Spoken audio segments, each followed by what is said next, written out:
Hi friends, ஜிஎஸ்டிக்கு அப்புறமா வந்து பார்த்தீங்கன்னா நிறைய கார்ஸோட ப்ரைஸ் வந்து குறைஞ்சிருக்கு. நீங்கள் ஒரு பிகினராக ஒரு கார் எடுக்கணும்னு நினைக்கிறீங்கன்னா நிறையவே மார்க்கெட்டில் வந்து கார்ஸ் இருக்குது.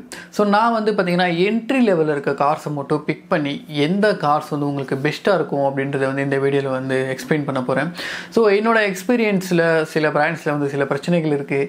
ஸோ எந்த கார் வந்து மேக்ஸிமம் நீங்கள் வந்து அவாய்ட் பண்ணிக்கணும், இல்லை எந்த கார் வந்து எடுக்கிறது உங்களுக்கு பெஸ்ட்டாக இருக்கும், எந்த கார் வேல்யூ ஃபார் மணி காராக இருக்கும், அதேமாதிரி பட்ஜெட் வந்து பார்த்திங்கன்னா ஒரு 4 லட்சத்துலேருந்து 5.5 லட்சத்துக்குள்ளே எந்த கார் உங்களுக்கு வந்து பெஸ்ட்டு ஃபேமிலி காராக இருக்கும். அதாவது என்ட்ரி லெவலில் நீங்கள் இப்போ தான் ஃபஸ்ட் டைம் வந்து கார் வாங்க போகிறீங்க அப்படின்னா நிறைய வீடியோஸ் வந்து பார்த்துருப்பீங்க. ஸ்டில் வந்து உங்களுக்கு ஒரு கன்ஃபியூஷன் இருக்கும், இந்த கார் ஏன் வாங்கணும், இல்லை இந்த காரை வந்து ஏன் அவாய்ட் பண்ணணும் அப்படின்ற மாதிரி நிறைய விஷயங்கள் வந்து உங்களுக்கு சில விஷயங்கள் தெரிஞ்சிருக்கலாம், சில விஷயங்கள் தெரியாமல் இருக்கலாம். ஸோ அதனால் வந்து நான் என்ன பண்ணியிருக்கேன்னா ஒரு 5 என்ட்ரி லெவல் கார்ஸை வந்து பிக் பண்ணியிருக்கேன். ஸோ இது வந்து பார்த்திங்கன்னா உங்களுக்கு ஒரு வேல்யூ ஃபார் மணி காராகவும் இருக்கும். அதே மாதிரி வந்து பார்த்திங்கன்னா நமக்கு மார்க்கெட்டில் வந்து 800cc கார்ஸ் எல்லாமே வந்து கம்ப்ளீட்டாக வந்து ஸ்டாப் பண்ணிட்டாங்க. நீங்கள் ஸ்டார்ட் பண்ணுறதே வந்து பார்த்திங்கன்னா ஒரு 1 லிட்டர் இன்ஜின் இருக்க காரை தான் வந்து ஸ்டார்ட் பண்ணுற மாதிரி இருக்கும்.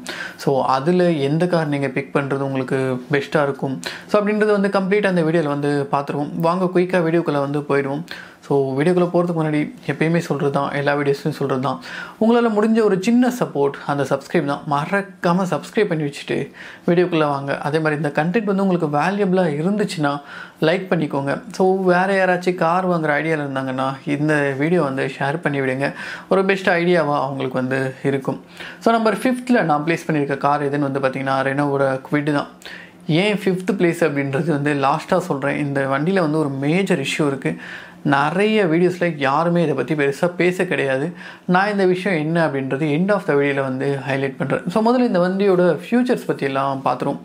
ஸோ இந்த வண்டி வந்து பார்த்திங்கன்னா ஒரு மைக்ரோ எஸ்யூவி கான்செப்டில் வந்து வந்த வண்டி. டிசைனுக்கெல்லாம் எந்த ஒரு குறைபாடுகளும் கிடையாதுங்க. டிசைன் எல்லாம் அவ்வளோ நல்லாயிருக்கும். வண்டி ரோட்டில் ஓட்டும்போது ஒரு நல்ல ரோட் ப்ரெசன்ஸ், நல்ல ஒரு பெரிய டயர்ஸோட. ஸோ வண்டி வந்து பார்த்திங்கன்னா ஒரு லாங் ட்ரைவ் கொண்டு போகிறதுக்குலாம் ரொம்பவே நல்ல வண்டியாக இருக்கும். ஸோ அதே மாதிரி வந்து பார்த்திங்கன்னா ஒரு 3 சிலிண்டர் இன்ஜின் தான், 1000cc வந்து நமக்கு ஸ்டார்ட் ஆகுது. பேஸ்ட் ஆன் த வேரியன்ட்ஸ் வந்து ஃபியூச்சர்ஸ் வந்து கொடுத்துருப்பாங்க. சேஃப்டி ஃபீச்சருமே வந்து பார்த்திங்கன்னா ABS, CBD, traction control, electronic stability program, அதே மாதிரி ஃப்ரண்ட்டில் 2 ஏர் பேக், ப்ளஸ் வந்து பார்த்திங்கன்னா பார்க்கிங் சென்சார், இந்த மாதிரி நிறைய விஷயங்கள் வந்து கொடுத்துருப்பாங்க. இருந்தாலும் கான்ஸும் இருக்க தானே செய்யும். என்னென்னு வந்து பார்த்திங்கன்னா நமக்கு ஸ்ட்ரக்சரல் ரிஜிடிட்டி வந்து கிடையாது. இத்தனை ஃபியூச்சர்ஸ் வந்து கொடுத்துருந்தாலுமே கொலைட் ஆகும்போது நமக்கு ஃப்ரேம் வந்து ஸ்ட்ராங்காக இருந்தால் தான் உள்ளே இருக்க ஆக்குபென்ட்ஸை வந்து சேவ் பண்ணும். நமக்கு ஃப்ரேமே ஸ்ட்ராங்காக இல்லை அப்படின்ற பட்சத்தில் உள்ளே இருக்க ஆக்குபென்ட்ஸுக்கு என்ன தான் நம்ம சேஃப்டி ஃபீச்சர்ஸ் வந்து கொடுத்துருந்தாலுமே ரியல் டைமில் வந்து பார்த்திங்கன்னா பெருசாக வந்து இது இருக்காது. மேக்ஸிமம் நீங்கள் ஒரு சிட்டி யூஸ் வந்து பார்க்குறீங்க அப்படின்னா இந்த காரை ப்ரிஃபர் பண்ணுறது வந்து நல்லது. ஸோ ப்ரைஸிங் வந்து பார்த்திங்கன்னா நமக்கு ஆல்மோஸ்ட் வந்து நான் சொல்ல போகிற வேரியண்ட்டோட இது வந்து பார்த்திங்கன்னா பேஸ் வேரியண்ட்டோட ப்ரைஸ் வந்து சொல்கிறேன். ஒரு 5.20 லட்சம் ஆன் ரோடு வந்து வருது. ஸோ மைலேஜ் வந்து பார்த்திங்கன்னா நான் எல்லாமே நோட் பண்ணி வச்சுருக்கேன், அதுதான் சொல்லிகிட்டு இருக்கேன். ஸோ நமக்கு மைலேஜ் வந்து பார்த்திங்கன்னா கம்பெனி கிளைம் பண்ணுறது ஒரு 22, பட் ரியல் டைமில் வந்து பார்த்திங்கன்னா ஒரு சிட்டியில் ஒரு 13, ஹைவே கொண்டு போகும்போது ஒரு 17, 18 இந்த ரேஞ்சில் வந்து, அதாவது நீங்கள் ஒரு 80 ஓட்டும்போது ஒரு 20 வரைக்கும் கிராஸ் பண்ணுறதுக்கான சான்ஸ் இருக்குது. பட் இதுவே ஒரு 100, 110 இந்த ஸ்பீடில் க்ரூஸ் பண்ணுறீங்க அப்படின்னா டெஃபினெட்லி வந்து மைலேஜ் எல்லாம் ட்ராப் ஆகும். அதாவது 15 to 20 அந்த ரேஞ்சுக்குள்ளே வரும்னு வச்சுக்கோங்க. ஸோ இதுதான் வந்து பார்த்திங்கன்னா இந்த காரில் இருக்கிற ப்ரோஸ். காரணம் என்னன்றது நான் எண்ட் ஆஃப் த வீடியோவில் வந்து சொல்கிறேன். ஏன்னா இந்த ஒரு விஷயத்தை வந்து நிறைய யூடியூபர்ஸ் யாருமே வந்து சொன்னதே கிடையாது. அதை வந்து நான் கடைசியில் சொல்கிறேன், அது என்ன காரணம் அப்படின்றது. அடுத்ததான் நான் 4th பிளேஸில் வச்சுருக்க கார் எதுன்னு வந்து பார்த்திங்கன்னா சிட்ரான் C3. ஸோ இந்த கார் வந்து பார்த்திங்கன்னா ஒரு பெஸ்ட்டான இன்ஜினுங்க. இவங்க தான் வந்து பார்த்திங்கன்னா நிறைய கம்பெனிக்கு வந்து பார்த்திங்கன்னா இன்ஜினே சப்ளை பண்ணுறாங்க. ஸோ 3 சிலிண்டரில் one of the best engine எதுன்னு கேட்டிங்கன்னா இந்த காரில் இருக்க வண்டின்னு தான்.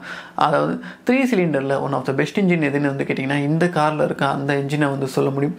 1.2 லிட்டர் இன்ஜின். ஸோ நமக்கு பவர் வைஸ் வந்து எந்த பாரபட்சமும் இல்லை, நல்லாவே பவர் வந்து கொடுக்கும். ப்ளஸ் வந்து பார்த்திங்கன்னா இது வந்து ஒரு கிராஸ் ஓவர் எஸ்யூவி அப்படின்னு வந்து சொல்லலாம். ஸோ உங்களுக்கு உள்ளே வந்து நமக்கு ஸ்பேஸ் ஆகட்டும், இந்த மாதிரி விஷயங்கள்லாம் இந்த காரில் வந்து எந்த ஒரு பிரச்சனையுமே இருக்காது. அந்தளவுக்கு வந்து ஒரு நல்ல காரணம் வந்து சொல்ல முடியும். கூடிய சீக்கிரத்தில் நம்ம சேனல்லையும் ரிவ்யூவும் வந்து பண்ணலான்னு ஐடியா இருக்குது. என்ன பிரச்சனைன்னு வந்து கேட்குறீங்களா? எல்லா இடத்துலையும் ஷோரூம் அவைலபிலிட்டி இருக்காதுங்க. நல்ல வண்டி, பெஸ்ட் வேல்யூ ஃபார் மணி வண்டி. பட் பிரச்சனை என்னென்னு வந்து கேட்டிங்கன்னா நமக்கு ஷோரூம்ஸோட அவைலபிலிட்டி ரொம்ப கம்மி தான். ஸோ பெங்களூர் நான் இருக்க இடத்துல வந்து இருக்குது. இதுவே ஒசூர் இந்த மாதிரி சின்ன சின்ன சிட்டிஸில் வந்து பார்த்திங்கன்னா பெருசாக ஷோரூம் வந்து எந்த இடத்துலையுமே கிடையாது. இது ஒன்று தான் மிகப்பெரிய கான். அதே மாதிரி வந்து பார்த்திங்கன்னா நமக்கு ரிலையபிலிட்டி இந்த மாதிரி விஷயங்கள்லாம் ரொம்பவே நல்லாயிருக்கும். ப்ரைஸிங் வந்து நான் சொல்கிறேன், என்ன இருக்கும் அப்படின்றது. ஸோ ப்ரைஸ் வந்து பார்த்திங்கன்னா நமக்கு ஒரு 5.76 லட்சம் பேஸ் ரேட் வந்து ஆன் ரோடு வந்து கிடைக்குது. நமக்கு சேஃப்டி வைஸுமே வந்து பார்த்திங்கன்னா 2 ஏர் பேக், ABS, CBD இந்த மாதிரி ஃபீச்சர்ஸ் எல்லாமே வந்து பார்த்திங்கன்னா ஸ்டாண்டர்டாக கொடுத்துட்றாங்க. இந்த சிட்ரியானோட மைலேஜை பொறுத்து நமக்கு 19லேருந்து ஒரு 28 வரைக்கும், அதாவது CNG வேரியண்ட் போகும்போது ஒரு 28 கொடுக்கும். இதுவே பெட்ரோல் வேரியண்ட் யூஸ் பண்ணிங்கன்னா ஒரு 19 வந்து தரும். ஒரு பெஸ்ட்டான இன்ஜின் வந்து சொல்ல முடியும். இதை 4th பிளேஸில் வைக்கிறதுக்கான காரணமே வந்து பார்த்திங்கன்னா இதோட ஷோரூம் அவைலபிலிட்டி தான் வந்து மேஜராக வந்து சொல்ல முடியும். மற்றபடி இந்த வண்டியில் குறைகள்னு வந்து பெருசாக எதுவுமே வந்து கிடையாதுங்க. சொந்தளவுக்கு ஒரு நல்ல வண்டி. மேபி அப்கமிங் 26லேயாச்சும் உங்கள் ஷோரூம்ஸ் எல்லாம் இன்க்ரீஸ் பண்ணுவாங்க அப்படின்றத வந்து நம்புவோம். ஸோ அடுத்ததாக 3rd காருக்கு வந்து போயிடுவோங்க. ஸோ நம்ம 3ர்டில் வச்சுருக்கிற கார் எதுன்னு வந்து பார்த்திங்கன்னா நம்ம எஸ்ப்ரெஸோ தான். ஸோ எஸ்ப்ரெஸோ ஏன் 3ர்டில் வச்சுருக்கேன்னு வந்து பார்த்திங்கன்னா, நமக்கு இதை வந்து வண்டி லான்ச் பண்ணும்போது ஒரு மைக்ரோ SUV மாதிரி தான் விட்டாங்க. ஸோ ப்ரொஃபைல் எல்லாமே வந்து பார்க்குறதுக்கு அதே மாதிரி தான் கிட்டத்தட்ட வந்து டிசைன் பண்ணாங்க. பட் மாருதிக்கு வந்து பார்த்திங்கன்னா இது பெரிய அளவில் சக்ஸஸ் கொடுக்கலன்னு தான் வந்து சொல்ல முடியும். ஸோ அந்தளவுக்கு வந்து ரீச் இல்லை. பட் இந்த வண்டியில் வந்து பார்த்திங்கன்னா நமக்கு இந்த AMT எல்லாம் இருக்கிற வேரியண்ட் எல்லாம் ரொம்பவே பர்ஃபெக்டான ஒரு பிப்பையான இன்ஜின் இருக்கிற ஒரு வண்டி. இப்போயுமே வந்து பார்த்திங்கன்னா நமக்கு நல்ல ஒரு இன்க்ரெஸ் எக்ரெஸ் எல்லாம் வந்து ஈஸியாக இருக்கக்கூடிய ஒரு வண்டி. இது ஒரு வயசானவங்க இந்த மாதிரியெல்லாம் ப்ரிஃபர் பண்ணுறீங்க, அப்பா அம்மா கார் வாங்கி தரணும் அப்படின்னு நினைக்கிறவங்களாம் இந்த காரை வந்து டெஃபினெட்லி சூஸ் பண்ணலாம்.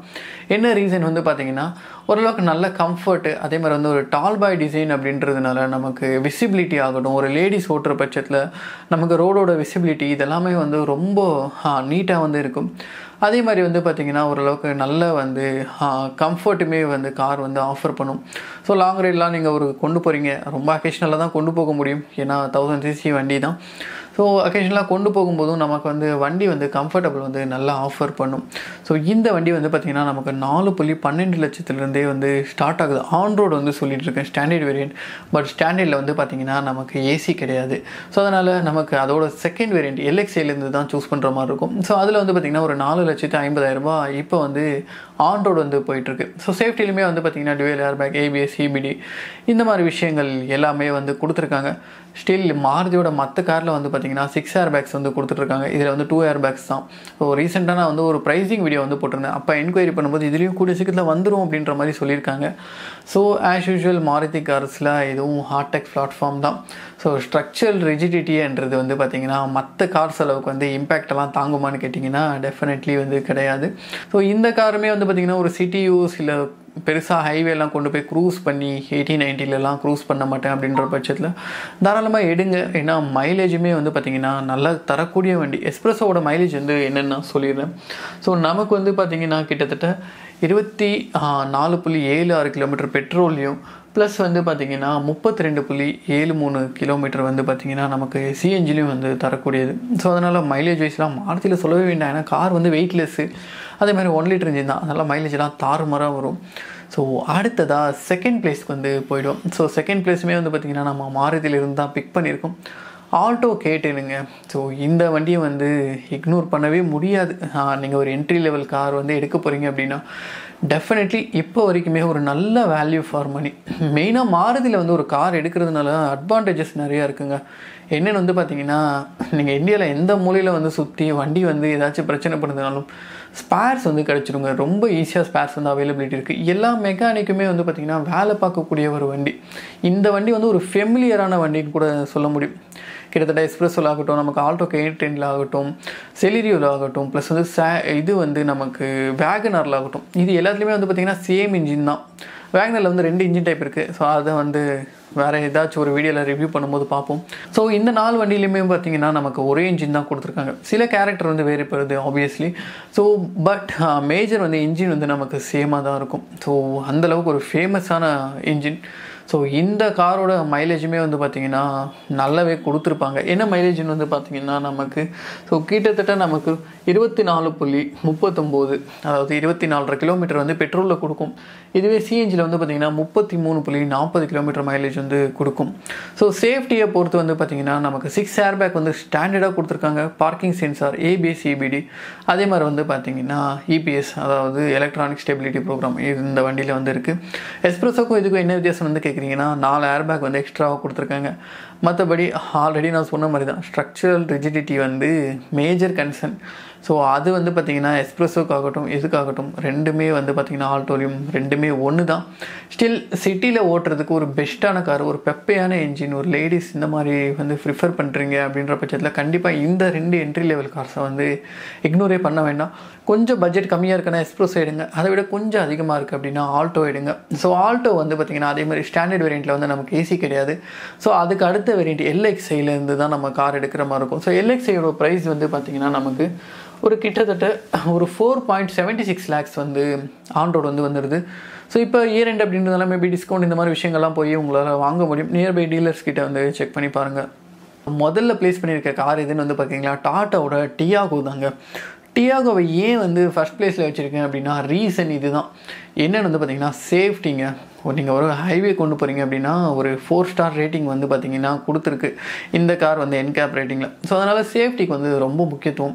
ஸ்ட்ரக்சரல் ரிஜிடிட்டிங்க. நீங்கள் கொலாப்ஸ் ஆகுது வண்டி அப்படின்னா கண்டிப்பாக வந்து உள்ளே இருக்க ஆக்குபென்ட்ஸை வந்து கார் வந்து பார்த்திங்கன்னா கம்ப்ளீட்டாக வந்து க்ரஷ் ஆகிடாது, உள்ளே இருக்க ஆக்குபென்ட்ஸை வந்து சேவ் பண்ணிவிடும். அந்த நம்பிக்கை வந்து இந்த காரில் வந்து இருக்குது. ப்ளஸ் வந்து பார்த்திங்கன்னா ஒரு 2 ஏர் பேக், ஏபிஎஸ், சிபிடி இந்த மாதிரி விஷயங்கள் எல்லாமே வந்து பார்த்திங்கன்னா இந்த கார்லேயுமே வந்து இருக்குது. ஸோ எந்த ஒரு இதுவுமே கிடையாது. ஸோ அதே மாதிரி வந்து பார்த்திங்கன்னா 1.2 லிட்டர் இன்ஜின் நமக்கு பேஸ் வேரியண்ட்டில் ஒரு மினிமலான ஃபீச்சர்ஸோட கார் வந்து வந்துடும். ப்ளஸ் வந்து பார்த்திங்கன்னா நமக்கு ஒரு ஹைவேல ஓட்டுறதுக்கெல்லாம் ஸ்டெபிலிட்டியெல்லாம் இந்த வண்டி ரொம்பவே நல்லாயிருக்குங்க. நீங்கள் இந்த 1.2 லிட்டர் இன்ஜினை வச்சு நல்ல லாங் ரைடெல்லாம் கொண்டு போயிடலாம். ஸோ அந்தளவுக்கு ஹைவே க்ரூசரும் கூட இந்த காரு. அதே மாதிரி டீசெண்டான நமக்கு வந்து மெயின் தான் இதுதான் இதை ஃபஸ்ட் ப்ளேஸில் வைக்கிறதுக்கான காரணமே வந்து பார்த்திங்கன்னா சேஃப்டி தாங்க. ஸோ அந்த சேஃப்டிக்காகவே இதை வந்து ஃபஸ்ட் ப்ளேஸில் வந்து வச்சுருக்கேன். ப்ளஸ் வந்து பார்த்திங்கன்னா டாடா வெஹிக்கிள்ஸ் எஸ் சில ஷோரூம்ஸில் வந்து இப்போயும் சில சர்வீஸ் இஷ்யூஸ் எல்லாம் போயிட்டுருக்கு. பட் ஸ்பேர்ஸ் இந்த மாதிரி விஷயங்கள்லாம் நமக்கு எந்த பிரச்சனையும் எப்பயுமே இருந்தது கிடையாது டாட்டாவை பொறுத்து. ஸோ அதனால் வந்து பார்த்திங்கன்னா இந்த காரை வந்து நான் ஃபஸ்ட் ப்ளேஸில் வச்சுருக்கேன். ப்ளஸ் வந்து பார்த்திங்கன்னா 1.2 லிட்டர் நமக்கு நல்ல வந்து பட்ஜெட் காருங்க. இந்த காரை பொறுத்து சிட்ரான் கூட நமக்கு கிட்டத்தட்ட ஒரு 5.76 வந்துடுது. ஷோரூம் அவைலபிலிட்டி இந்த மாதிரி விஷயங்கள்லாம் கொஞ்சம் பிரச்சனை இருக்குது. பட் இந்த காரை நமக்கு டியாகோவை பொறுத்து 5.5 lakhலேருந்து ஸ்டார்ட் ஆகுது. நல்ல ஒரு பெஸ்ட்டு வேல்யூ ஃபார் மணி காரன் வந்து சொல்லலாம். ப்ளஸ் வந்து பார்த்திங்கன்னா நமக்கு பவர் வந்து நல்லாயிருக்குங்க. ஒரு பிகினராக எடுத்துகிட்டு வந்து கொஞ்ச நாள் ஓட்டுறீங்க அப்படின்னா அந்த பவர் வந்து கம்மியாக இருக்கிறதா இந்த வண்டிங்களை பொறுத்து ஃபீல் பண்ண மாட்டீங்க. நீங்கள் ஒரு ஃபியூச்சரில் அப்கிரேட் பண்ணுறதா இருந்தாலும் ஒரு 5 years இந்த காரை வச்சு தாராளமாக ஓட்டிடலாம். ஸோ அந்தளவுக்கான கார்ஸ் தான் வந்து டாட்டாவில் இருக்குது. ஸோ அதனால் வந்து பார்த்திங்கன்னா அந்த காரை ஃபஸ்ட்டில் வச்சதுக்கான ரீசன் இது தான். ஸோ வீடியோட ஸ்டார்டிங்கில் வந்து ஒரு விஷயம் சொன்னேன். ஸோ மொதல் விஷயம் நிறைய பேர் சொல்லாத ஒரு விஷயம் நான் சொல்கிறேன். என்னென்னு வந்து பார்த்திங்கன்னா நமக்கு குவிட்டில் கீழே ஆயில் சேம்பர் இருக்கு இல்லைங்களா, அதாவது ஆயில் வந்து நம்ம ஊற்றுற ஆயில் வந்து தேக்கி வைக்கிற இது இருக்கு இல்லைங்களா, எல்லா வண்டியிலுமே ஒரு ஆயில் சேம்பர் வந்து கொடுத்துருப்பாங்க. குவிட்டை பொறுத்து இதை பிளாஸ்டிக்கில் கொடுத்துருப்பாங்க. ஸோ இதுதான் இந்த வண்டியில் இருக்க மிகப்பெரிய காணை வந்து நான் பார்க்குறேன். ஸோ ஒரு கார் வந்து விற்கிறீங்க, ப்ரைஸுமே வந்து பார்த்திங்கன்னா ரொம்ப அஃபோர்டபுளாலாம் கிடையாது. ஓரளவுக்கு மார்க்கெட்டோட ஸ்டாண்டர்ட் ப்ரைஸ் தான் நீங்கள் வச்சுருக்கீங்க. ஸோ ஏன் வந்து கீழே வந்து பிளாஸ்டிக் சேம்பர் கொடுத்துருக்கீங்க அப்படின்றது தான் எனக்கு மிகப்பெரிய இது. கிரவுண்ட் கிளியரன்ஸ் இருக்குது, ஆல்மோஸ்ட் ஒரு 180 mm சம்திங் இருக்குது. பட் ஸ்டில் இருந்தாலுமே நீங்கள் ஒரு 5 பேரோடு போகிறீங்க, ஒரு ஸ்பீட் பிரேக்கில் வண்டி ஏறி இறங்குது அப்படின்னா ஆயில் சம்ப் வந்து நிறைய பேருக்கு வந்து உடஞ்சிருக்கு. உடஞ்சது தெரியாமல் யூசர்ஸ் வந்து வண்டியை ஓட்டி வண்டியுமே வந்து சீஸ் ஆகிருக்கு. இது வந்து ஒரு மிகப்பெரிய பிரச்சனை. அதாவது இந்தியாவில் இருக்கிற எந்த காருமே வந்து பார்த்திங்கன்னா நமக்கு பிளாஸ்டிக் சம்ப் வந்து கொடுக்க கிடையாது, இந்த ஒரு ரெனால்ட் குவிட் காரை தவிர. ஸோ இதை வந்து நான் ரிவ்யூலுமே வந்து சொல்லியிருக்கேன். அந்த ரிவ்யூ வேணும்னா போய் பாருங்கள். ஸோ இதுதாங்க இந்த வண்டியில் இருக்க மிகப்பெரிய ஈவன் நான் ரெனோ கிட்ட வந்து ரெக்வெஸ்ட் பண்ணுறதும் இதுதான். அப்கமிங் நீங்கள் 26 ஏதாச்சும் அப்கிரேட் பண்ணுறதுனா தயவு செஞ்சு இந்த பிளாஸ்டிக் ஆயில் சம்பை வந்து மாற்றுங்க. இது வந்து மிகப்பெரிய பிரச்சனை யூசர்ஸ்க்கு. அதுவும் இந்த கார் வாங்குறவங்க ஒரு என்ட்ரி லெவல் காராக தான் வாங்குவாங்க. ஸோ அதனால் இதில் நிறைய இஷ்யூஸுமே இருக்குது. இந்த ஆயில் சம்பு உடையிறது மட்டும் இல்லாமல் நமக்கு வந்து பார்த்திங்கன்னா நிறைய பிரச்சனைகளுமே இருக்குது. என்னென்னு வந்து பார்த்திங்கன்னா நிறைய லாங் ரைடு கொண்டு போகிறீங்க அப்படின்னா இன்ஜின் ஹீட் ஆகிடுச்சுன்னா அந்த ஆயில் சம்பு வந்து அலுமினியம் இதில் வந்து இன்ஜினில் மவுண்ட் பண்ணி வச்சுருப்பாங்க. அந்த கேப்பில் இருந்தெல்லாம் வந்து பார்த்திங்கன்னா ஆயில் வந்து லீக் ஆக ஆரம்பிச்சிடும். இதுவுமே ஒரு பிரச்சனையாக இருக்குது. ஸோ இதனால் இந்த ஒரு விஷயத்தை மாற்றிட்டாங்கன்னா ஈவன் ரெனோ வந்து ஒன் ஆஃப் த பெஸ்ட்டு காரன் வந்து நான் சொல்லுவேன். லுக்ஸ் வைஸ் ஆகட்டும், பர்ஃபார்மன்ஸ் ஆகட்டும், இதெல்லாம் ரொம்பவே நல்லாயிருக்கும் வண்டியில். அதெல்லாம் எந்த காம்ப்ரமைஸும் கிடையாது. ரெனோ வந்து ஒரு சின்ன இந்த காஸ்ட் கட்டிங் விஷயத்தை மட்டும் கட் பண்ணிவிட்டு நமக்கு இந்த பிளாஸ்டிக் ஆயில் செம்பை வந்து மெட்டலில் கொடுத்தாங்கன்னா நானே இந்த காரை வந்து கண்டிப்பாக நிறைய பேருக்கு வந்து சஜஸ்ட் பண்ணுவேன். ஸோ இது ஒன்று தான் ரெனோ கிட்ட பொறுத்து, மற்றபடி எந்த இஷ்யூஸும் கிடையாது.